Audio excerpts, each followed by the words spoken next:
Voy a compartir una palabra hoy que yo sé que va a bendecir sus vidas. Escuchen bien lo que les voy a decir. Dios solo tiene una manera para bendecirnos, una tan sola manera. Y lo dice la palabra en el Salmo 107, verso 20. Envió su palabra y nos sanó y nos sacó de la ruina. Dios solamente puede bendecirnos a través de su palabra. Él no te va a bendecir por otro medio, sino a través de su palabra. Ahora, lo que decía el pastor antes de mí, Antonio, tiene una verdad fundamental. Dice que el que cierra su oído para no oír la voz de Dios, que es su palabra, su oración es abominable. Punto. O sea, en otras palabras, si uno no tiene el corazón para la palabra de Dios, Dios tampoco te va a abrir el oído para tu ruego. Todas tus oraciones para Dios son una abominación cuando tú le cerras el corazón a su palabra. Entonces, lo que nosotros tenemos que amar más es la palabra de Dios. Porque la palabra de Dios es pura, es limpia. Dice que la palabra de Dios es fiel. Salmo 19 lo dice. La palabra de Dios es pura, es limpia y es fiel. Convierte el alma. La palabra de Dios abre los ojos. Entonces la palabra de Dios es la única que nos bendice. Y David dice, en escuchar tu palabra hay gran galardón. Usted sabe que solo por sentarse a escuchar a Dios, Dios le bendice la vida a usted. Y la de los suyos también. Por eso es que Satanás pelea porque la gente no escuche la palabra. Una vez, hace muchos años, el Señor a mí me permitió liberar a una sacerdotisa satánica. Yo tenía 24 años de edad, mucho tiempo atrás, 30 años atrás, 30 años atrás. Dios, a mí el Espíritu Santo me permitió liberar a esa sacerdotisa satánica. Y cuando Dios me manda a hacer esa liberación, imagínate, me dio dirección y me dio nombre. Yo no conocía el lugar porque yo vivía en Woodbridge y era en Annapolis. Y me dio todo y yo fui.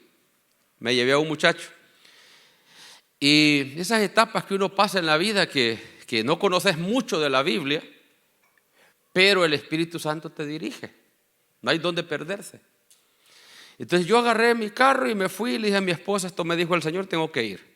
Yo no sabía que iba, solo me dijo el Señor, vete a esta dirección, ahí va a haber una mujer y le vas a preguntar por este nombre y te va a decir, ella te va a guiar. Y yo te voy a decir lo que vas a hacer. Yo no sabía que iba. Yo voy, toco la puerta y me abren la puerta y le digo, ¿se encuentra fulana de tal? Sí, me dijo, es mi hija, está en ese cuarto. Pero ella, quiero decirle, ella se encierra hasta 20 días ahí, 15 días ahí y nunca sale. Yo no sé qué hace y no hay nadie que la pueda sacar. La mamá sabía que su hija practicaba la magia negra, ¿no? Y me dijo, por favor, me dijo, retírese. ¿Ve esos hoyos que están en las paredes? Sí, son los cuchillos que ella lanza con la vista. Aquí, me dijo, suceden cosas raras. Nosotros tenemos meses de no dormir, nos está quitando la vida. Aquí se manifiestan cosas horribles en la noche. Mi esposo tiene, me dijo, meses de no dormir. Le jalan el pelo, le quitan la cobija, le jalan los pies. Claro, su hija era sacerdotisa satánica. Entonces, cuando yo entro a ese cuarto, o sea, me dijo, y la puerta esa no se va a abrir jamás. Y yo toco la puerta, nadie contesta, y escucho los ronquidos adentro, que está dormida en su cama, con llave por dentro. Y yo le dije estas palabras, bueno, el Señor a mí me envió, y si Él me envió, yo no me voy de aquí hasta que esa puerta no se abra, ya sea una semana o un mes. Usted me tiene que aguantar porque las órdenes de Dios se cumplen. Cuando yo dije eso, la puerta se abrió por sí sola. Y la muchacha estaba dormida en el cuarto, en la cama, dormida, totalmente dormida. Y el Espíritu Santo me comienza a dar direcciones cómo orar. Pero como han de saber que me estoy enfrentando a una potestad tan grande, yo no podía pronunciar palabras. Se me trancó la garganta, la cabeza la sentía así de grande, los pies gruesos. Y me comenzó a atacar el miedo. Satanás te envía temor. Pero cuando yo estoy con todas esas manifestaciones, que no me podía ni caminar porque los pies los sentía gruesos y la cabeza grande, el Espíritu Santo habla a mi corazón y a mi espíritu y me dice: habla en la mente que yo te escucho. Habla en la mente, ora en la mente, me dijo, porque yo te escucho. Y yo en la mente comencé a orar en lenguas, en la mente, y Dios me estaba escuchando. 10 minutos, a los 10 minutos se me desató la lengua. Cuando se me desata la lengua, comienzo a orar en lengua y ella se despierta y se levanta. Y cuando ella se levanta, se me queda viendo, endemoniada totalmente, con unos ojos que no se le miraba a lo blanco, todo era una llama de fuego.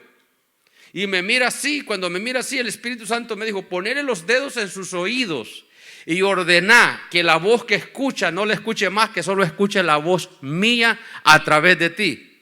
Y cuando yo hice eso, ella cayó al piso llorando y siendo liberada. Y cuando terminamos la liberación, ¿sabes qué me dijo? Cuando usted hablaba, me dijo, la voz me decía: no escuches a ese intruso, porque si lo escuchas yo me tengo que ir. El poder de oír la palabra libera a las vidas. Por eso Satanás no le gusta que expongamos nuestra vida a la palabra de Dios. Dale un aplauso a la gloria del Señor. Entonces yo aprendí dos cosas importantes ahí. Número uno, el poder que tiene la palabra. Todo fue creado por la palabra. Y todo será creado por la palabra. Sea la luz y fue la luz. Produzca la tierra hierba verde y produjo. Produzcan las aguas peces y produjeron. Aves del cielo y las produjo el agua. Entonces todo lo que la palabra dice existe hasta el día de hoy.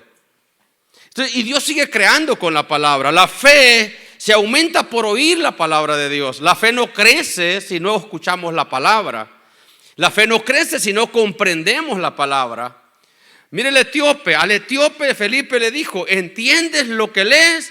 Ya lo estaba leyendo, pero no lo entendía. O sea, la primera fase es que escuches. Si escuchas, la segunda va a ser que vas a entender. Cuando escuchas y entiendes, la fe crece.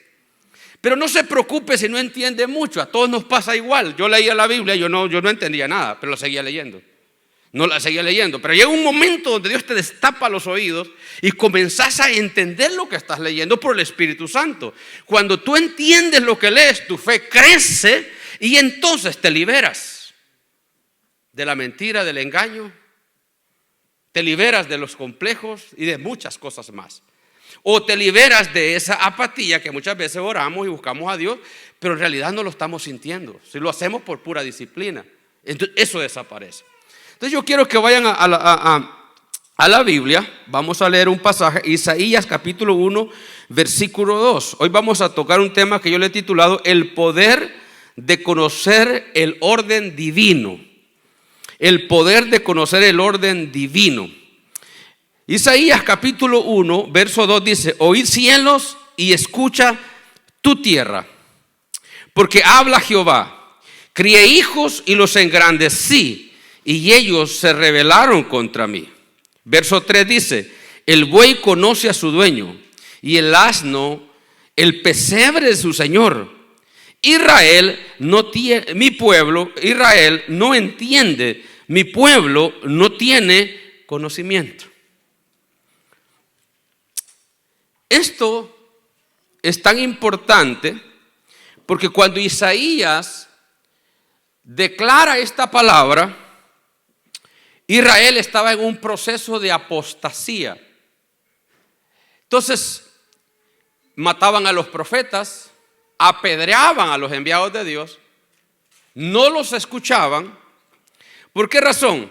Porque estaban prósperos, ya se les había olvidado que Dios los había liberado de la esclavitud, los había prosperado el Señor, y entonces ellos habían anulado la voz de Dios. Con la misma palabra que Dios los hace prosperar, la prosperidad de ellos nubla la mente, engaña el corazón, y ellos apartan el oído de la voz de Dios. Entonces Dios manda al profeta.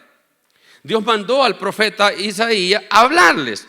Y les dice: el buey conoce a su dueño y el asno el pesebre de su señor, mas mi pueblo no tiene conocimiento. Entonces, y dice: los crié y los engrandecí y ellos se rebelaron contra mí. Entonces, una rebelión abierta es no poner en práctica la palabra de Dios. La persona que se rebela contra Dios es aquella que escucha la voz de Dios, pero no la hace ni la obedece.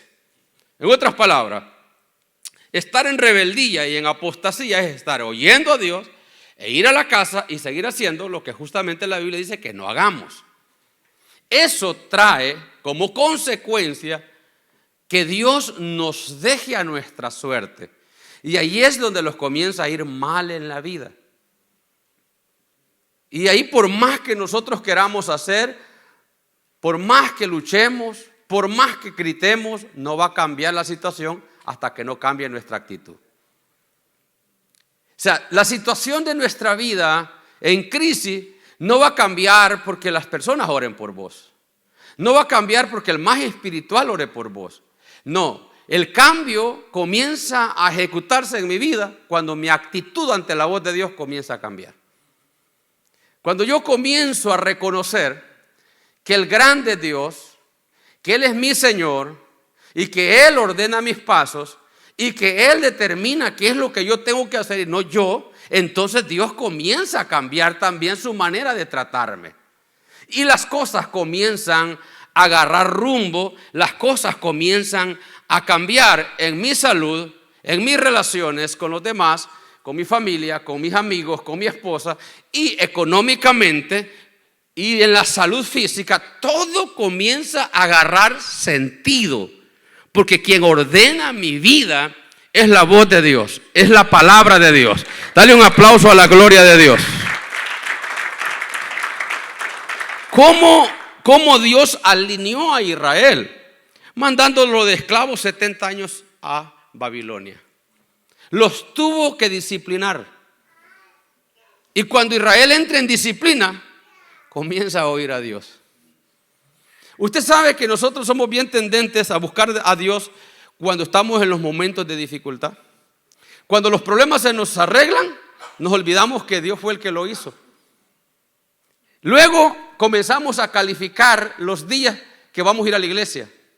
Cuando estamos en la necesidad y Dios nos sustrae por su gracia, nosotros somos los primeros en llegar al culto y los últimos en irnos. Nosotros estamos pendientes de todo lo que va a pasar en la iglesia. Cuando Dios nos comienza a bendecir, a solucionar nuestros problemas, paulatinamente se ve yendo la sed de Dios, porque ya no lo buscamos por sed, sino por necesidad. Ahora que las necesidades son cubiertas, nos vamos olvidando que Dios fue el que los hizo. Y nos vamos volviendo rebeldes ante Dios sin ninguna causa. Si Dios lo que nos hizo fue bien. Entonces, ¿qué hace Dios para no perdernos? Nos vuelve a soltar un poquito para que nos vuelva el látigo a traernos acá. Mira lo que Dios le dijo a este pueblo. Ustedes, les dice, son como el asno, que si no los amarran con el cabresto, no vienen a su amo. Así tengo que hacer yo con ustedes. Pero eso no quiere Dios hacerlo. No. Dios no quiere permitir cosas difíciles en nuestra vida. No es la manera de Dios. Dice la Biblia, si mi pueblo oyere mi voz y se arrepiente de sus malos caminos, yo oiré de los cielos, perdonaré ese pecado y sanaré su tierra, y mis oídos estarán atentos a la oración en este lugar. Dios quiere guiarnos por su palabra. Dios no castiga a nadie. Mira, el castigo lo trae Satanás y los demonios. ¿Qué es lo que Dios hace? Solo se aparta. Eso es todo. Cuando yo entrevisto a esta mujer, que yo le digo que la libero del satanismo, esa mujer era profeta, era una mujer de Dios. Pero cuando se va de la iglesia y se traslada de Alexandria a la ciudad de acá, la capital de aquí de Maryland, ¿cómo se llama? A Nápoles, ella dejó de orar. Ella dejó de congregarse, ella dejó de oír la voz de Dios. Y ella me decía literalmente que un día estaba sentada y dijo, voy a orar un ratico. Ya habían pasado 3 meses de no orar. Se arrodilla y dice que se apareció un ser y le puso la mano en la cabeza y le dijo, mija, ya no ores, no necesitas orarme, yo estoy contigo. Y era el mero diablo cuando se le metió, la mutó totalmente. Entonces, cuando ella es mutada por el demonio, comienza a adivinar.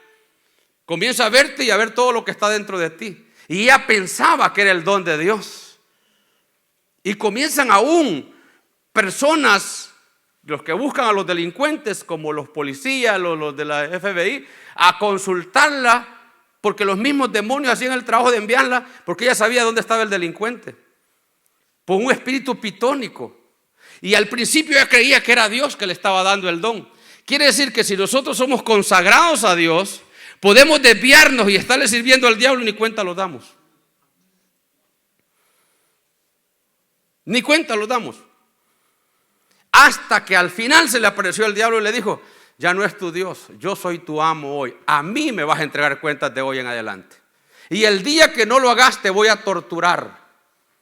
Te voy a sacrificar. Y ella me decía las torturas que el diablo le hacía. Y cuando ella se convirtió a Jesús, me dijo: pastor, yo era profeta, yo profetizaba, yo servía a Dios, yo estaba en la iglesia, Dios me había dado dones, pero me volví rebelde a la voz de Dios. ¿Sabes por qué no nos pasan tragedias como esa a nosotros? Porque hay siempre gente que ora por nosotros. Si no son nuestros padres, son nuestros líderes, alguien está orando por nosotros. Pero en cada momento que nos desviamos de Dios, Satanás tiene todas las puertas para entrar y hacer lo que quiera con nosotros. ¿Y sabes por qué no lo hace? Yo digo, por la pura misericordia del Dios eterno. Dale un aplauso a Jesucristo. Entonces, conocer el orden de Dios para nuestro tiempo es indispensable. Yo tengo que entender cómo Dios trabaja en este tiempo para poder entender cómo moverme. El ministro de hoy, o sea, nosotros los pastores de hoy, nuestras palabras o nuestra misión en la Biblia es poder reconectar o conectar al hombre con el cielo. Mi trabajo es ese ahorita. Eso es lo que yo quiero yo con ustedes, que se conecten con Dios. Ese es el trabajo de un predicador, es llevarte a Dios. Y es traer Dios a tu vida. Nada más. Nosotros no buscamos nada más que usted se conecte con Dios y Dios con usted, para que le vaya bien. Ese es el mensaje. El mundo está sufriendo porque vive sin dirección y su liderazgo no asume su verdadero papel. Cuando usted como persona no asume su verdadero papel, pierde a su familia. Por ejemplo, a mí hay padres que me han dicho: mire, pastor, yo jamás voy a obligar que mis hijos vayan a la iglesia. ¿Por qué los obliga para que vayan a la escuela? ¿Por qué los obliga para que vayan a hacer sus deberes? ¿Acaso es más importante que su hijo se haga un profesional en la universidad a que le sirva a Dios? Fíjate cómo hemos desmejorado la vida espiritual y cómo hemos dado relevancia a la vida natural. Hoy los papás cristianos se preocupan más por hacer la plata para que sus hijos saquen una carrera secular, pero las cosas de Dios no les importa si sirven o no sirven. No los estorban en nada. No les enseñan, no se preocupan porque sus hijos sirvan a Dios. Entonces hay papás que van a la iglesia, pero todos sus hijos no son cristianos. Entonces sus hijos van a tener una carrera, quizás brillante, pero no van a conocer a Dios. Entonces van a ser prósperos en la tierra, con títulos y cosas, pero al final se perderán. ¿Y qué es más importante, la vida espiritual o la vida secular? Si lo más que vamos a vivir nosotros, si quizás 70, 80, 90, digamos que vivamos 100 años. Pero la eternidad la vamos a pasar en un infierno para siempre. ¿Cómo le decimos que eso no es verdad a nuestros hijos? La Biblia dice: unos ascienden y los otros descienden. Unos van para arriba y los otros van para abajo. Nosotros tenemos que tener claro que estamos ahí para reconectar y conectar a nuestros hijos con la verdad de Dios. Tarde o temprano la semilla que sembramos va a dar fruto. Tarde o temprano lo va a dar. Sí o sí. Lo va a dar. Es una semilla sembrada. Quizás es posible. Cuando a mí mi mamá me decía cosas y mi papá, yo le renegaba y le decía: yo no quiero nada de eso, hágalo usted. Pero cuando Dios dijo: esta semilla da fruto, dio fruto. Y ahora, aunque me digan deje a Jesús, prefiero morir antes de negar a mi Cristo. ¿Sabe por qué? Por una semilla sembrada por mis padres en el Evangelio. La palabra de Dios siempre va a romper con la resistencia del mundo. Jeremías capítulo 9 versículo 23 dice: así dijo Jehová: No se alabe el sabio en su sabiduría, ni de su valentía se alabe el valiente, ni el rico se alabe en sus riquezas, mas alábese en esto el que debe de alabarse, en entenderme y conocerme, que yo soy Jehová, que hago misericordia, juicio y justicia en la tierra, porque estas cosas quiero, dice Jehová, estas cosas quiero. Entonces, ¿por qué yo me voy a alabar de las cosas que no tienen nada que ver con mi eternidad? O sea, no se alabe el valiente en su valentía, no se alabe el rico en sus riquezas, sino hubiese de alabarse en esto, en conocerme y en entenderme. Cuando usted ya comienza a conocer a Dios de una manera verdadera, personal. Yo venía hablando con Antonio. Yo tengo 24 años de ser cristiano y 34 años de ser cristiano y 31 de pastorear. Y cuando yo te hablo de Dios y te hablo de la fe, es porque he conocido eso en la vida personal. O sea, no solo por una lectura, pues. He tenido experiencias con el Señor, con el Espíritu Santo y con la gente. Con la gente aprendes mucho sirviéndole. Y también he visto ya 3 décadas que pasaron por mi pastorado. Niños que nacieron conmigo en la iglesia desde sala cuna, que hoy tienen 31 años. Me acabo de ver con uno y me vi con uno de ellos que ya no está en mi iglesia. Tiene 29 años y nació en mi iglesia. Y cuando me ve me saluda, me abraza y me dice: Pastor Robles, ¿cómo está usted? Muy contento. Y yo lo vi nacer en mi iglesia. Hoy creo que está por los 29 años. Y contento cuando me ve y me dice: ¿recuerda que usted me presentó y usted me bautizó? Solo no me casó porque ya me fui de su iglesia. O sea, he visto gente que ya no está. Murieron jóvenes, sencillamente porque decidieron no servirle a Dios y se metieron en caminos equivocados.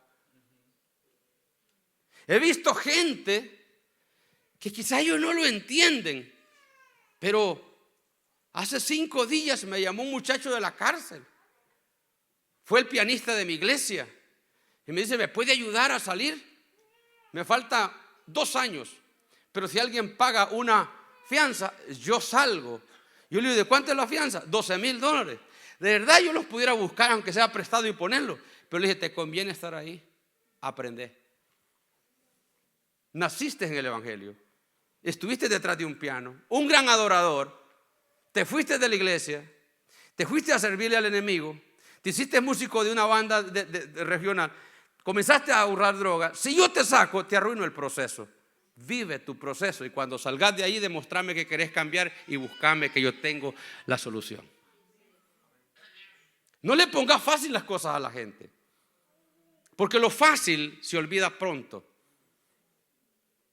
Hace consciente a la gente que necesita tomar una decisión.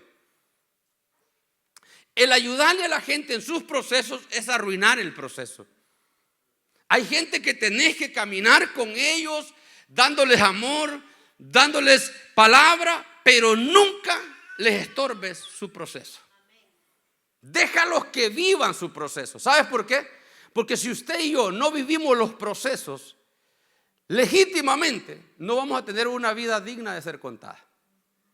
¿Qué van a decir nuestros hijos mañana de nosotros? Nada. ¿Qué podemos decir mañana? Nada. Cuando yo comencé a servirle al Señor, escúchame esto, nadie me dio nada. Nadie, totalmente. Yo fui solo con mi Biblia, 8 personas a comenzar la primera iglesia.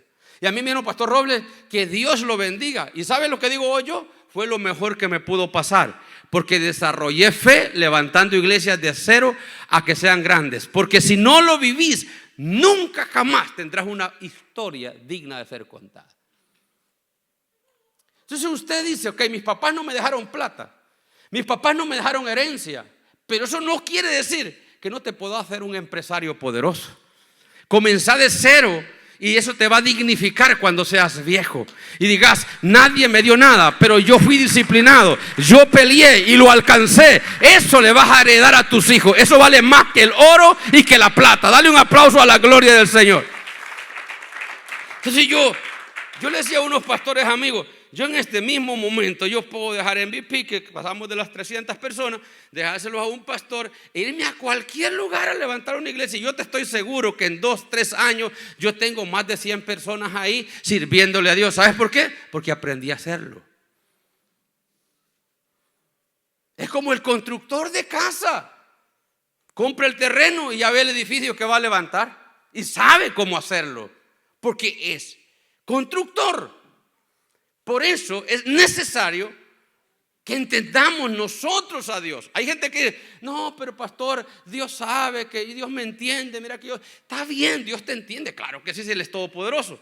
Pero eso no te va a mejorar la vida, que Él te entienda. ¿Cuándo es que mejora la vida? En que tú lo entiendas a Él. O sea, es más, tu papá te entiende por donde pasas, pero no quiere decir que tu papá te va a ayudar. Dios te entiende. No se confíe en que Dios lo entiende. Claro que Dios lo entiende, pero a que lo entienda, a que lo levante, es otra cosa. Mira lo que dice: acercaos a mí y yo me acercaré a ustedes. Te está pidiendo el primer paso a ti. Hijo, yo te entiendo dónde estás. Créeme que lloro por ti. Te quiero ayudar, pero no te puedo ayudar si tú no te dejas ayudar. Tú tienes que dar el primer paso. Acércate a mí y yo me voy a acercar a ti. Cada paso que usted da a Dios, Dios da un paso hacia usted. Cada paso que usted da a Dios, Dios da otro paso hacia usted. Cada paso que usted da a Dios, Él da otro paso a usted. Hasta que se encuentran. Por eso, entenderme y conocerme. Ponete allá, Portillo, ponete allá. Mira cómo Dios trabaja. Vos la vas a hacer de Dios y yo la voy a hacer del necesitado. Yo tengo una gran necesidad en Dios. Todo el mundo me dice, te vamos a ayudar, oramos por ti. Pero si yo me quedo estancado en la misma posición, no va a pasar nada. ¿Qué pasa? Yo voy un paso a Dios. Bueno, hoy vine a la iglesia, date otro para qué. Ya los estamos entendiendo, dice Dios. Luego hay un evento, yo voy a escuchar la palabra, da otro paso. Los estamos entendiendo más. Luego hay otra cosa que hay que hacer para Dios, o orar en casa y ponerme a leer la Biblia. Yo doy otro paso, da otro paso. Esto es entendernos. Estamos a punto de conocernos. Bueno, hay otra cosa que es importante, que es ayunar para buscar a Dios. Yo ayuno, acércate más. Nos estamos entendiendo. Viene la otra parte. ¿Cuándo es que nos conocemos? Cuando ya estamos juntos. En hebreo se dice yadad, que quiere decir conocerse íntimamente. Tener una relación personal. ¿Recuerdan ustedes, cuando se casó Isaac con Rebeca? Y dice, y Rebeca no había conocido varón. Esa palabra significa yadad. Y cuando se llegó a Isaac, Isaac le conoció, que tuvo intimidad con ella. De ahí viene la palabra conocer. Conocer es cuando usted dice, este problemita que yo tengo, yo sé cómo solucionarlo, sé cómo Dios lo va a hacer. Es que usted ya le conoce. Pero cuando usted dice, ay, yo no sé qué hacer y de balde voy a la iglesia, usted está más perdido que las cabras que andaba buscando Saúl. Es que venir a la iglesia no te soluciona el problema. Solo te está acercando al que te lo va a solucionar. Dale un aplauso al Señor.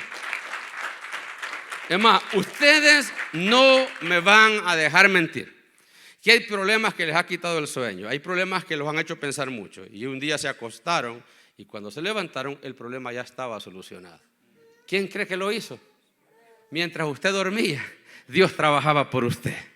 Porque el que soluciona todos nuestros problemas se llama Cristo Jesús, Señor nuestro. Nos sana de enfermedades, nos ayuda con nuestras debilidades, nos quita las adicciones. Él es el que hace todo. Pero nosotros, ¿qué estamos haciendo? Acercándonos a Él. Poco a poco los vamos acercando y Él se va acercando, los vamos acercando y Él se va acercando. De repente tenemos una relación tan íntima con Dios que hasta le pedimos permiso para poder comprarnos un par de zapatos. Y usted, uy, pero pastor, pero eso es demasiado. Es que así es. Es que así es papá e hijo. Para todo le oramos. Vamos a comprar una casa, oramos. Vamos a hacer un viaje, oramos. Nos vamos a ir de vacaciones, oramos. Esa es intimidad. Y cuando estás en ese punto, nadie, nada te puede hacer daño. Dale un aplauso al Señor, porque ya creas una dependencia de tu Dios, porque ya le conoces.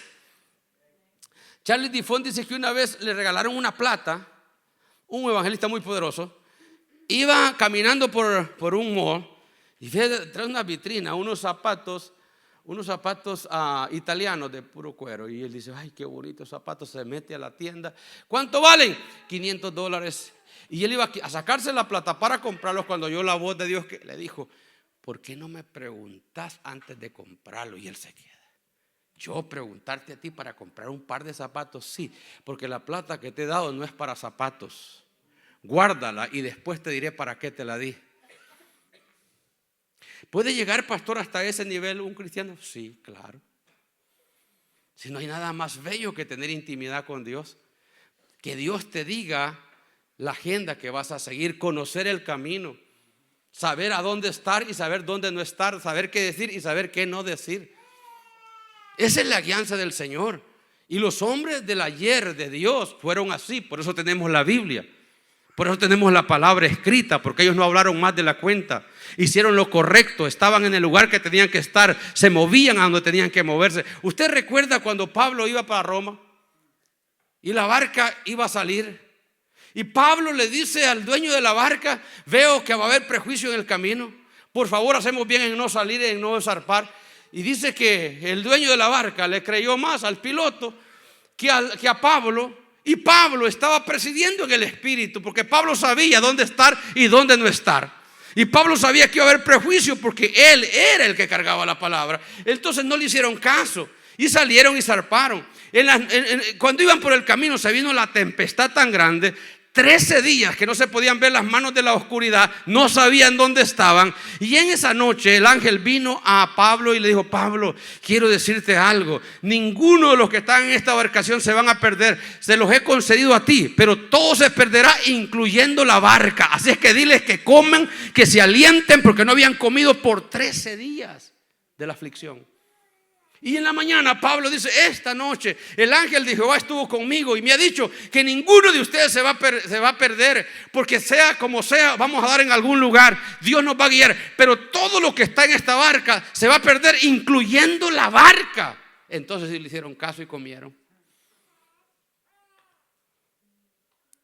De repente la barca se hizo pedazos y ellos fueron a parar a una ciudad que se llama Malta, en pedazos de la barca.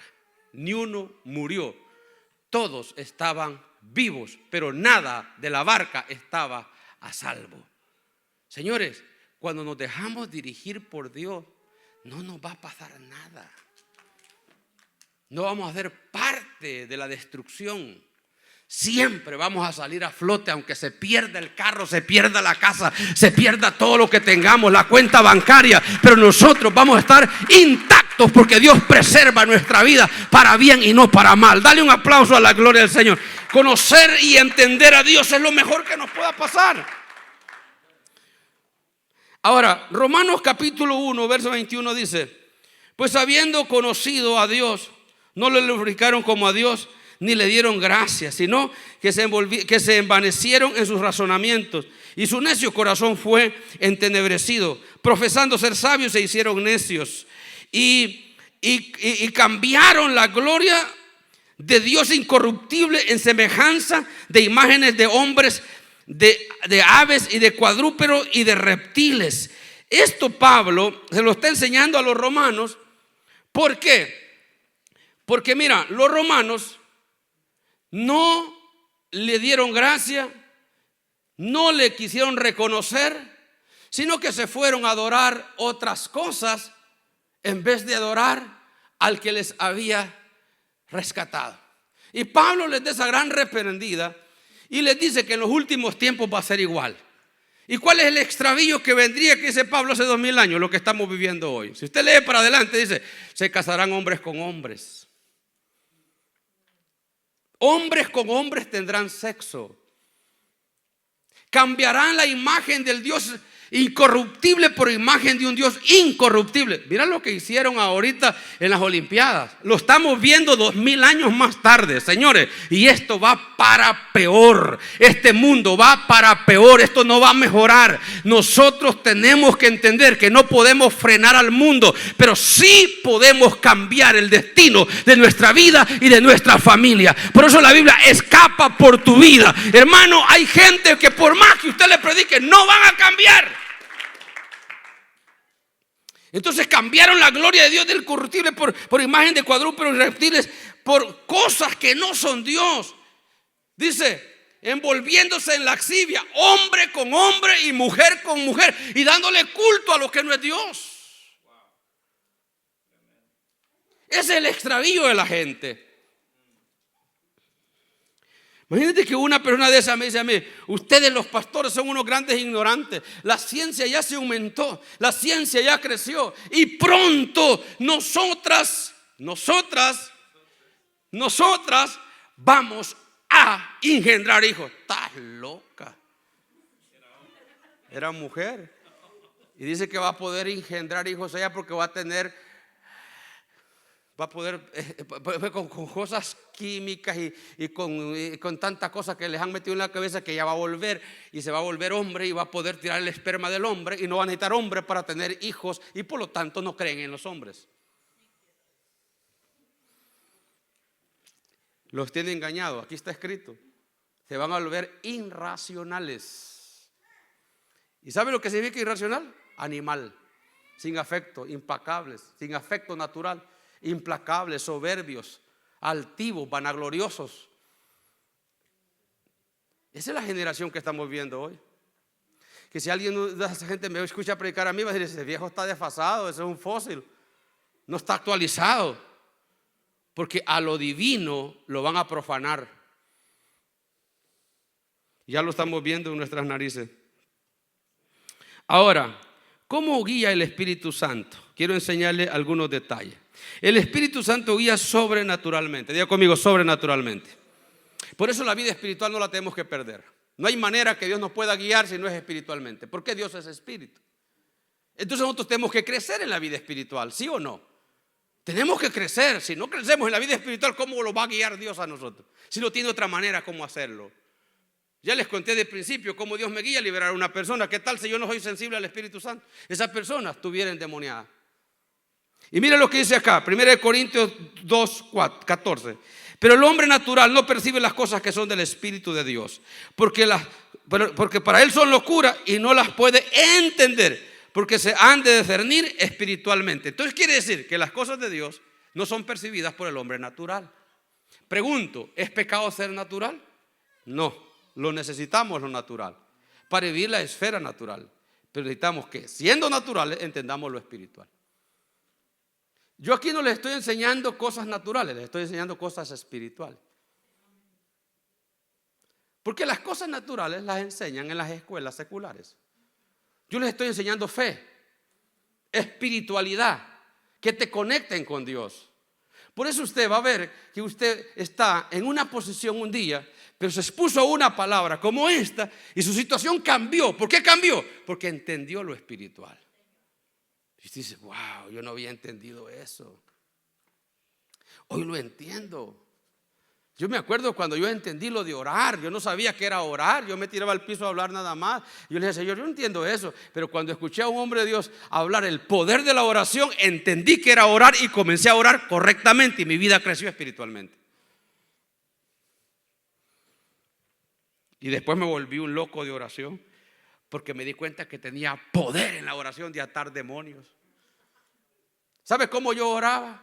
Jesús, decirle a ese espíritu que ya no se me mete en la mente. Así oraba yo, porque yo no sabía nada del espiritual. Jesús, decirle a ese demonio que ya no me atormente. Así oraba yo. Y cuando el hombre de Dios habló, Thomas Mute, de la guerra espiritual. Me encantó tanto que después de, si yo tengo esta arma, ¿sabe cómo yo pasé a orar de aquello a esto? Yo decía, en el nombre de Jesús, pensamiento diabólico, te ato y te echo fuera de mi mente en el poder de la palabra, en la autoridad de la palabra. Renuevo mi mente en la palabra, cambio mi mente por la palabra de Dios. En el nombre de Jesús, Satanás, te ato en el poder de la palabra. Eso es rico, orar así, con autoridad, hasta que lo entendí. Y yo me sentía un King Kong, un Superman, porque podía poner al diablo en su lugar.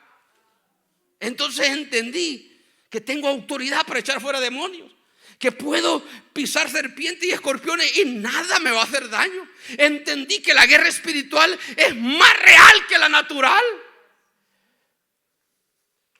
Usted siente un dolor de cabeza, corre a tomarse 2 Tylenoles, ¿sí o no? Porque eso es natural. Pero siente un dolor en el alma, corra a orar, que es lo mismo. Un dolor en el alma no se sana contándoselo a otro, no se sana peleando con otro. Un dolor en el alma no se sana tomando un analgésico. Un dolor en el alma se sana orando y echando fuera ese espíritu de dolor en el nombre de Jesús de Nazaret. Esas son las armas espirituales. Entonces el Espíritu Santo a nosotros nos guía sobrenaturalmente. Yo recuerdo cuando yo comencé a conocer todo esto, cuando el enemigo me mandaba mensajes negativos. Fíjate, yo recuerdo que yo me metí mucho en guerra espiritual con brujos y todo eso. No yo con ellos conmigo. Y una bruja yo me fui a abrir una iglesia a Fredericksburg, de Woodbridge, y en esos tiempos que tenía 24, 25 años, y me encontré con una bruja que se había posesionado de la ciudad, y me mandaba cartas y me decía, te voy a matar y te voy a destruir. Y los miembros de mi iglesia me decían, pastor, fíjate que me encontré con fulana de tal en la calle y en el supermercado, y le manda este mensaje, porque yo levanté una iglesia en Fredericksburg que rápido crecimos, porque la bruja tenía controlada la ciudad, y lo primero que Dios me hizo fue pelear contra ella y liberarla. Pero después ella dijo, yo no quiero a Jesús, yo voy a morir siendo satanista, tengo 40 años, y volvió al satanismo. Mas sin embargo fue dilatada, y la gente que la seguía como profeta se hizo cristiana, porque estaba engañando a la ciudad. Y entonces dijo, yo voy a asesinar al pastor Robles, yo lo voy a matar. Me mandaba mensajes, y como yo ya conocía la vida espiritual, ¿sabe qué yo sentía cuando me mandaba el mensaje? Decía, agárrate que voy contra ti, y me metía 7 días de ayuno a pelear la guerra espiritual. Si yo no hubiera sido un hombre espiritual, ¿sabe qué me he puesto a hacer? Llorar y pedir oración a todo el mundo.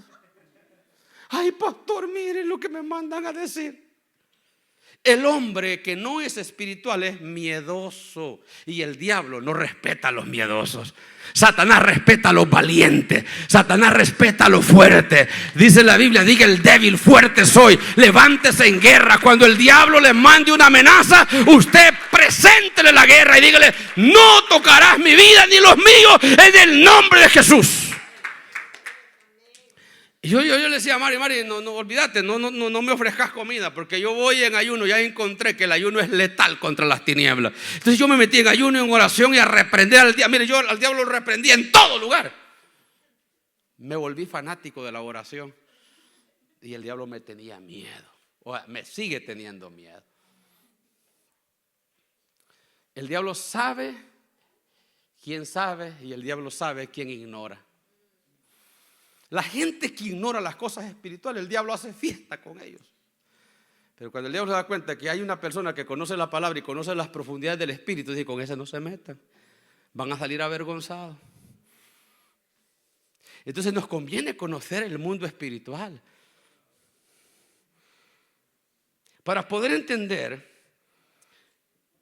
esto, debemos conocer los siguientes ciclos de la Biblia. Le voy a dar 9 ciclos que existen, rapidito, solo los leo.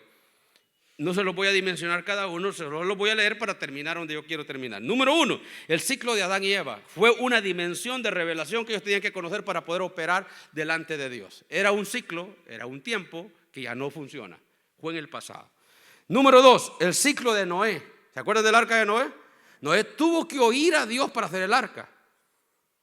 No había llovido nunca, se reían de él, pero él le oía a Dios.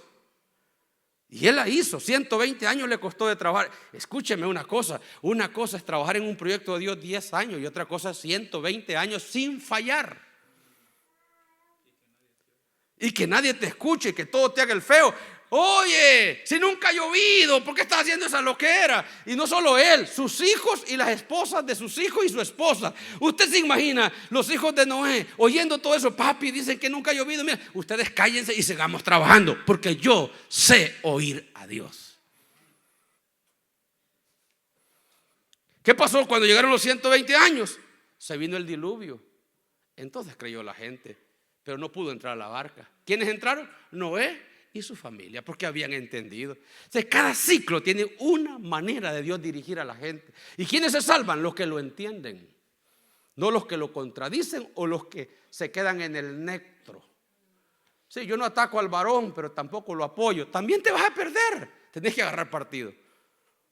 Número 3, ciclo de Abraham. Abraham conoció su tiempo. Por eso es que Abraham es el fundador de los patriarcas. Número 4, ciclo de Moisés, cuando dio la Torá, los 613 preceptos. Él supo oír a Dios en su tiempo y sacó a la nación de Israel de la esclavitud. Pero tuvo que escucharlo. Si ahora hacemos lo que Moisés hacía, es una loquera hoy. Fue para aquel tiempo. Número 5, ciclo de Israel en Canaán. Ahí está el tiempo de los jueces, de los profetas y los reyes. Número 6, ciclo de Jesús.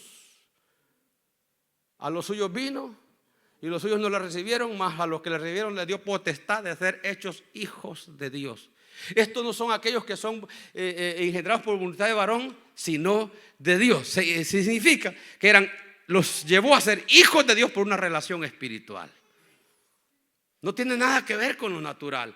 No importa de quién sos hijo, no importa quién es tu papá, no importa quién es tu mamá. Eso no importa en este mundo. En este mundo importa que sos hijo de Dios por los méritos de Cristo, por la resurrección de tu espíritu, por la resurrección de Cristo en la cruz del Calvario y por la resurrección de Cristo de la tumba. Él no resucitó juntamente con Jesús. No nos resucitará. Ya estamos resucitados. Porque entendemos lo espiritual. Este cuerpo va a dormir un tiempo si no llegamos al rapto. Pero donde estemos, nos levantará. En un abrir y cerrar de ojos, la trompeta sonará y los muertos en Cristo resucitarán primero. Y los que vivamos, seremos arrebatados juntamente con ellos. Esa es una promesa.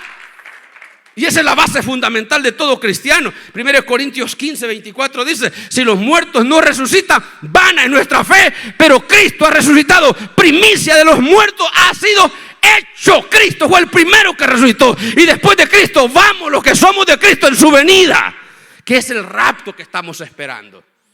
Pastor, ¿qué va a pasar si yo no me he muerto? Usted va a ser transformado. Mire, si ahorita fuera la resurrección, los muertos en Cristo van primero, los cementerios se abren, los sepulcros se abren y se van las almas para el cielo y el Señor les espera allá arriba. Y usted, solo van a quedar los puños de ropa y los zapatos aquí abajo. Porque carne y sangre no heredan el reino de Dios, ni los zapatos ni nada. Su cuerpo va a ser transformado en un cuerpo espiritual y va a trascender y no nos va a detener este techo, porque no vamos a estar sujetos a tiempo ni a espacio. Volaremos en el aire porque seremos transformados. Eso es el evangelio de Jesucristo. La transformación del alma, la transformación del espíritu y posteriormente último es el cuerpo. Dale un aplauso a la gloria de Dios. Vamos, aplauda a la gloria de Dios. Hay una esperanza viva. Por eso estoy aquí, por eso sirvo a Dios, porque mi vida no se va a ir al infierno, mi vida se va a ir al cielo. Eso nadie te lo puede pagar con dinero. Eso solamente es por la fe que llevamos dentro. No negocie la fe con nadie, ni con su mamá, ni con su papá, ni con su abuela, ni con sus amigos, ni con su mujer, ni con su marido, ni con sus hijos. Su fe es primero. Ay, mi amor, yo no quiero ir a la iglesia. Pues quédate durmiendo, pero yo sí voy. No vayas. Vaya, está bien, me quedo contigo. No, al carajo con eso. No negocié su fe. Hoy no queremos ir a la iglesia. Venga para acá, mientras sea menor de edad y viva bajo mi techo y yo lo mantenga, me va a obedecer. Vamos para la iglesia, papá. Raúl David me decía un día de estos, y andamos en la montaña, y me decía: Raúl David es el hijo espiritual, el hijo físico, el hijo biológico de mi padre espiritual. Me decía: mira, Pedro, yo donde quiera que esté, el domingo para mí es ley estar en la iglesia. Ley. Porque ¿sabe qué decía mi viejo? Raúl David le decía: bueno, ustedes ya saben, aunque estuvieran en el país que estuvieran de vacaciones, decían: hijos, acuéstense temprano, hoy es sábado, acuéstense temprano, porque ustedes ya saben que a la capilla más cercana nos vamos a ir a meter, porque el domingo es del Señor.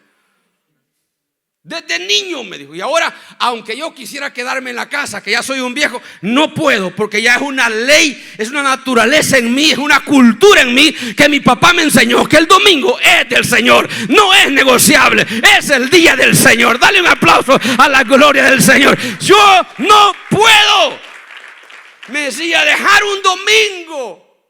Por eso en la montaña cada rato le decía a los que le guiaban en el legendario: acuérdense que yo me tengo que ir porque el domingo voy a la iglesia.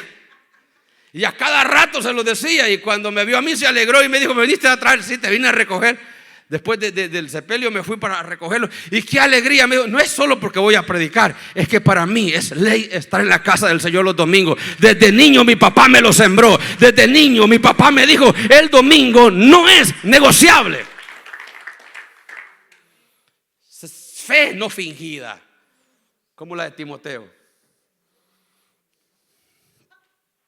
¿En cuál nos quedamos? En el 6, ciclo de Jesús. Número 7, ciclo de la iglesia primitiva, que ustedes saben la naturaleza de la iglesia del primer siglo. No tengo tiempo para explicárselo. 8, ciclo de la reforma en el siglo XV con Martín Lutero. Y hoy en el ciclo nuestro, el 9, ciclo de la iglesia de este tiempo, que se le llama la iglesia moderna. Ese es nuestro ciclo, la iglesia moderna. ¿Cómo podemos escuchar a Dios hoy? Hablamos de 8 para atrás que tuvieron su tiempo y su dimensión, pero ¿cómo podemos ser buenos cristianos en el contexto que nos rodea ahora? Yo acabo de dar una enseñanza en la Academia de Obreros que se llama: el contexto no es pretexto. Entonces tengo que conocer el contexto que me rodea para que no sea un pretexto para no servirle a mi Señor. Si yo no conozco el contexto que me rodea, me va a asimilar y me voy a hacer uno como ellos. Pero la Biblia dice que se conviertan ellos a ti, pero no tú a ellos. Tenemos que tener claro cómo guardar la fe en este tiempo moderno y ser personas para funcionar en este tiempo, pero sin dejarnos contaminar del mundo. Por ejemplo, a mí me dijeron unas personas, les puedo contar cosas así tan rápido para que vayamos concluyendo. A mí me dijo una persona: mire, pastor, yo tengo mi novia, pero la iglesia antaños, antigua, enseñó que no podemos andar solos en un carro. ¿Qué dice usted? Estamos en tiempo moderno. Le digo: no, si pueden andar solos, lo que no pueden tener es sexo antes de casarse. Y ese es un problema de ustedes, no mío. Ahí se va a medir el temor que le tengas a Dios. Lo moderno tenés que manejarlo vos y no Él a ti. O sea, para mí no es problema que un jovencito con una jovencita se vaya en el mismo carro. ¿Cuál es el problema? Que tengan sexo en el carro y quebranten el mandamiento de Dios. Pero antes te enseñaban que no podías andar juntos y que no podías estar juntos porque ibas a ser tentado y no lo ibas a aguantar. Tenía cierta reputación de inteligencia, sí, pero es que tú eres libre y tú decidís tener o no tener. ¿Qué es lo que te manda Dios? A que das sueño de ti mismo y que digas: esto lo hago y esto no lo hago. Si llegas a ese nivel, la vas a reventar en todo tiempo. Porque cuando tú seas grande, Eliseo, cuando tú seas grande, tú le vas a decir a tus hijos: yo tuve mi novia, anduve en el carro, los trasnochábamos juntos, íbamos juntos a toda noche, pero nunca le falté el respeto. Usted lo tiene que hacer, pero si usted no lo hace, usted no puede corregir a su hijo. ¿Qué es lo que tiene que hacer como padre cuando su hijo y su hija comienzan a hacer tonteras? Agacha la cabeza porque usted fue un descuidado. ¿Ah? Imagínate que yo no era cristiano. Yo no era cristiano y yo salía a verme con Mari a las 2 de la mañana porque no quedamos otro tiempo y éramos vecinos y no había otro tiempo. Era la única manera, era el único horario que Mari estaba sola, que su hermano se iba a trabajar. 2 de la mañana nos salíamos a ver. Y un día yo me quise pasar de lanza y mamá me dijo, no, eso no se puede tocar. Si usted quiere eso, lléveme con usted o cásese conmigo, pero eso no se puede dar antes de tiempo. Y no éramos cristianos. ¿Me está escuchando? ¿Ah? Imagínate como cristianos no saber que tenemos que honrar a Dios. Eso es no entender a Dios. Pastor, pero usted no sabe las ganas que dan. Claro, pues, pero usted sabe cómo mantenerse porque usted teme a Dios. Usted va a decidir honrar a su Señor o no. Usted lo va a decidir. Nadie va a decidir por usted. En este mundo tan moderno es fácil pecar. Pero usted tiene que determinar qué hacer y qué no hacer para honrar a su Señor. Mira, hay un mensaje que yo lo comencé ayer y lo voy a predicar allá hoy en la gira que voy a hacer en Nueva York. Mírame. Usted tiene que saber trabajar con las 3 esencias suyas. Diga conmigo, divina, humana, inicua. La iniquidad está pegada al corazón suyo. ¿Qué dijo Pablo en el capítulo 7 de Romanos? El deseo en mí está en hacer la voluntad de Dios y guardar su palabra. Pero veo otra ley que está pegada en mis miembros, que me ala al pecado. Y dice Pablo, miserable de mí, ¿quién me librará de este cuerpo de muerte? Y en el 8 dice, más gracias a Dios por Jesucristo que me ha librado del pecado y de la muerte. Dale un aplauso al Señor. Más gracias a Dios por Jesucristo que me ha liberado. O sea, quiere que Cristo se nos empodera para poder tener dominio propio. Y luego Pablo dice, cásense en vez de que se estén quemando. Entonces, ¿para qué va a alargar un noviazgo si usted sabe que no la va a aguantar?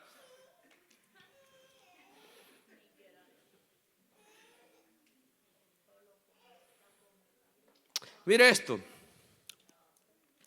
Todos los que fracasan o triunfan en estos ciclos dependió de cómo los interpretaron. Entonces, Jeremías, voy a leer este último pasaje. Jeremías 4:22 dice, porque mi pueblo, mira lo que dice, no está hablando de hoy, está hablando de aquel tiempo, en aquel tiempo, de aquel contexto. Mira lo que les dije Dios a ese pueblo que no quiso servirle y que lo tuvo que mandar como esclavo para que pudieran entender. Mira lo que dice, porque mi pueblo, no niega que es su pueblo, es su pueblo, no dice ese pueblo, mi pueblo, como que usted diga mis hijos, como mamá. Él no niega que es papá, pero mira lo que dice. Porque mi pueblo es necio. Usted busca en el diccionario qué significa necio. Es tremendo lo que dice que significa necio. Incauto, tonto, estúpido, sin entendimiento. Uy, Dios mío. Eso les dijo Jesús. Mi pueblo es necio. No me conocieron. Son hijos ignorantes y no son entendidos. Sabios para hacer el mal, pero hacen el bien, pero hacer el bien no supieron. Mira, él no niega que es su pueblo, pero dice la naturaleza de su pueblo. Entonces, inteligencia divina es saber interpretar en este mundo tan moderno lo bueno de lo malo. Porque hoy estamos en el tiempo donde la Biblia dice que en los posteriores tiempos a lo bueno le llamaremos malo y a lo malo le llamaremos bueno. Al pecado le llamaremos bendición y a la bendición le llamaremos pecado. Va a haber una confusión en este mundo y la estamos viviendo. En las escuelas hoy el Estado es tu peor enemigo porque le está enseñando a tu hijo que desde niño que va a la pre-kinder y ya kinder y ya primer grado, ellos pueden decidir qué ser. Si son mujeres o son hombres, no importa el sexo que sean, que ellos pueden decidir. Ya no sos tú, ya no es Dios. Hoy es el niño y que ellos pueden ir con vestido como ellos quieran y pueden usar pintalabio a esa edad. Es que escucha, esto es más aberrante. En un país del primer mundo dieron estimulación sexual a niños de 6 años. Les estaban enseñando cómo hacer sexo oral a los 6 años. El maestro. Y lo que sucede allá, sucede aquí. Y lo que sucede aquí, va a suceder en Latinoamérica. Y ahora, para el mundo, el presidente Bukele, para los conservadores, es el hombre más importante. Pero para los de ese otro lado, Bukele es el presidente más malo porque está en contra de todo esto. Imagínate, ahorita acaba de llegar un tipo para dar estimulación sexual a los jóvenes y le dijeron: no, aquí usted no puede entrar ni puede hacer su concierto. Por donde se vino, váyase. Y le cerraron la entrada a El Salvador y no entró. Y se levantaron los derechos humanos, se levantó la gente a hablar en contra de Bukele porque está defendiendo a sus niños y a sus jóvenes que acaban de salir de ser atormentados con pandilla. Ahora los quieren confundir con esas nuevas tendencias e ideologías. Señores, nosotros al diablo tenemos que ponerlo en su lugar y enseñarle a nuestros hijos que honrar a Dios es lo mejor que les puede pasar en su vida. Denle un aplauso a la gloria de Dios. Vamos en guerra espiritual. ¿Cómo? Enseñando la palabra y orando por nuestros hijos. Vamos a estar en pie. Aleluya.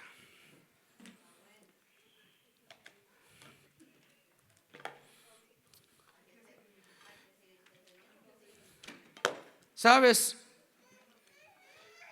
que nosotros la Santa Cena ya no solamente la tenemos que celebrar en la iglesia como corporativo?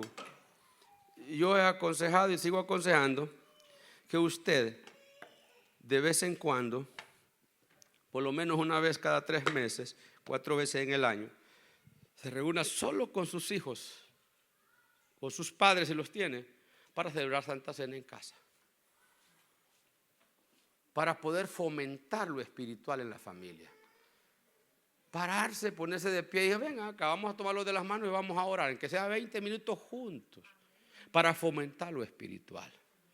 Cuando su hijo le diga: papi, me siento desanimado, en vez de estarle dando consejería: venga papito, yo voy a orar por usted y el Señor lo va a alentar. En vez de estar con tanta tontera de hablar tanta cosa, venga, le pone las manos, en el nombre de Jesús reprende el desánimo y le profetiza la bendición del Espíritu Santo. ¿Sí o no? Gigi Ávila tenía a su hija, la que le mataron a puñaladas, su marido se la mató, el evangelista Gigi Ávila, y era la chica que no quería servirle al Señor. Y él dijo: Señor, mi hija ya tiene 20 años, no te conoce. Todos ellos eran bautizados con el Espíritu, predicaban con Gigi Ávila, eran unas personas maravillosas, pero la niña había salido que no quería nada de Dios, le gustó la universidad, se metió a estudiar y no quería nada de Dios. Y dice que un día le dijo: Señor, si no me salvas a mi hija, yo no salgo de este ayuno. Y se metió en un ayuno. Dice que él llevaba 17 días sin comer y sin beber por la conversión de su hija. Cuando de repente él está orando y él siente que en el baño habían unos pataleos, habían unos gritos, y dijo: ¿qué le está pasando a mi hija? Y el Espíritu Santo le dijo: ¿me dijiste que te la salvara? Te la estoy salvando. En el baño, sin ver aceptado a Jesús, recibió el bautismo del Espíritu Santo y fue liberada de todo ateísmo y se convirtió a Jesús. 9 meses más tarde se la mató su propio marido, le pegó 35 puñaladas y él lloró y le dijo: Señor, me la salvaste. Le dijo: ¿por qué te la salvé? Porque si no te la salvo, también se pierde su alma. Y tú me dijiste que quería que su alma no se perdiera. Y te he quitado ese dolor de cabeza. Me la llevo porque va a volver a recaer si te la dejo. El poder que tenemos los papás sobre nuestros hijos cuando hacemos tratos serios con Dios. Entréguele sus hijos a Dios. Así como Abraham se lo entregó en el capítulo 22 de Génesis. Levantó muy temprano ese güey y se lo entregó. Claro, Dios no dejó que lo matara, pero le enseñó cómo salvar a la familia. Señores, no nos podemos quedar de brazos cruzados. Levánteme la mano de los que aquí tienen hermanos, amigos y padres que no son cristianos. Levánteme la mano. Levánteme, yo tengo. Levánteme la mano, no tenga miedo, yo tengo familia que fueron cristianos y no son. Mis hermanas ya no le sirven a Dios en este momento. Solo los varones le servimos a Dios. Las hermanas se fueron por otro lado. Pero ¿sabes qué yo le oro a Dios? Aunque sea de la lengua, pero tráemelos al reino. No dejes que ni uno muera sin ti, Señor. Porque si un hermano mío se muere endrogado, si un hermano mío se vive emborrachado, yo sé que va directo al infierno. Yo no quiero tener esa carga en mi corazón. Y ¿sabe una cosa? No le podemos dar falsas expectativas a la gente. El que muere en pecado se pierde. Y tenemos que levantar oración, ayuno antes que mueran. David, cuando su hijo estaba grave, ayunaba y oraba. Y se tiró al piso a llorar. No comía ni bebía. Cuando le dicen, David, tu hijo murió, se levantó, comió y bebió. Y todos se quedaron así. Dije, ¿cómo? Cuando estaba enfermo no comía, no bebía, no. Y ahora que muere, come y bebe y se echa perfume y se viste bien. Y él se levantó, se fue al templo a Dios a darle gracias y regresó y le dijo, no. Es que mientras mi hijo vivía yo podía hacer algo por él. Hoy ya muerto no puedo hacer nada. Él no puede venir a mí, pero yo puedo ir a él. Dale un aplauso a Jesucristo. Es cuando estamos vivos, cuando nuestros seres queridos están vivos, pactémoslos con Dios. Yo a mis hijos los tengo pactados con Dios desde que nacieron. Todos nacieron en el Evangelio. Yo le dije, Señor, aquí está Lisbeth, chiquitica, aquí está. Si esta se me ha de perder, llévamela ahora mismo en este tiempo para que no me duela mucho. Pero si me la vas a dejar, es porque te comprometes a salvármela. Así hice con los 4. ¿Y sabes qué le dije al Señor? Mi garantía de este pacto es que yo te voy a predicar todos los días de mi vida. Te voy a servir. Ese es mi pacto. Yo te entrego mi vida por la de mis hijos. ¿Cómo Dios te va a fallar? Pero hay personas que me dicen, pastor, ahí le mando a mis hijos a la iglesia porque necesitan ir a la iglesia. Y ellos andan más perdidos que el diablo. Es papá y mamá que tienen que ir al altar primero para darle ejemplo a sus hijos. Para tener autoridad sobre las potestades del infierno que atacan a sus hijos. Una madre de Guatemala, yo escuché ese testimonio de primera mano. Una madre de Guatemala, de un lugar que hablan solo un dialecto. Ella era cristiana. Y le decían, oye, tu hijo está en la cuneta allá tirado, borracho. Y decía, no, mi hijo está en un púlpito predicando en las naciones, usted está loco. Y decían, vieja chiflada. Y ella buscaba quien se lo fuera a traer. Y lo atendía, lo bañaba, le daba de comer. Y ella nunca aceptó que su hijo estaba perdido. Años más tarde el muchacho tiene una experiencia con Dios y se vuelve un evangelista internacional. Yo escuché el testimonio de él y dice, ¿sabe por qué yo estoy aquí parado? Porque mi mamá nunca se dio por vencida por mí. Él siempre dijo que yo era un predicador y nunca aceptó que yo era un borracho de cuneta. Ella siempre decía, mi hijo lo he pactado con Dios y yo lo veo en un púlpito predicando el evangelio de Jesucristo. Mi hijo no es un borracho, renuncio a recibir a mi hijo así. Mujeres que no sabían leer ni escribir, pero sabían hacer pactos con Dios. Tiene que volver eso a la familia.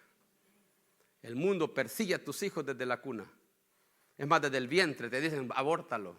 No es primera la que va a abortar, abórtalo, olvídate de eso. Te va a hacer mucho problema, te va a trocar la vida, te va a arruinar la vida, abórtalo. Desde ahí el niño ya es perseguido. Nace y sigue siendo perseguido. Pero vos no sabés lo que Dios va a hacer de ese niño. Cuando yo salí de Honduras en el vientre de mi mamá dice que violaron a todas las mujeres en el Amatillo, en la frontera de El Salvador y Honduras. Todas. Cuando mi mamá venía con la gran panza allá conmigo, a esa vieja negra tíranla para allá porque se le va a salir el cipote. Yo salvé a mi mamá que no la violaran.